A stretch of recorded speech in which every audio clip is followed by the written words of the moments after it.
Namaste children. I hope you're all safe at home. Today let we see the part of social and political life. Under this part, the chapter 1, we are going to discuss about the Indian Constitution. Have you ever wondered why we need a constitution or been curious about how the constitution got written or who wrote it? Let we discuss. A written document in which we find such rules is called a constitution.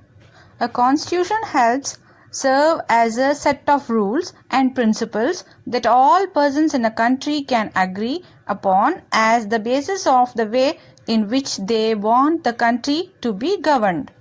The important purpose of a constitution is to define the nature of a country's political system, and the constitution plays a crucial role in laying out certain important guidelines that govern decision making within these societies. In a democracy, we choose our leaders so that they can exercise power responsibility on our behalf.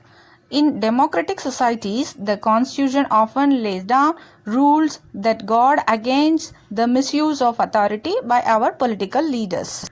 The constitution is the supreme law of the land, and some rules that are made by legislatures. We need laws in our society to regulate our work properly. Without laws, there would be an absence of government. The significant reason why we need a constitution is to save us from ourselves. The constitution provides a set of basic rules. It allows minimal coordination amongst the members of a society. A constitution is to specify who has the power to make decisions in a society. A constitution is to set some limits on what a government can impose on its citizens. A constitution is to enable the government to fulfill the separations of a society and create conditions for a society. A good constitution does not allow the changes its base structure. It does not allow for the easy overthrow of provisions that guarantee rights of citizens and protect their freedom. Right, now let me take a look of the history of Constitution of India. The Edicts of Ashoka established constitutional principles for the 3rd century BC Maurya's king's rule in ancient India. The Edicts of Ashoka are a collection of 33 inscriptions on the pillars of Ashoka.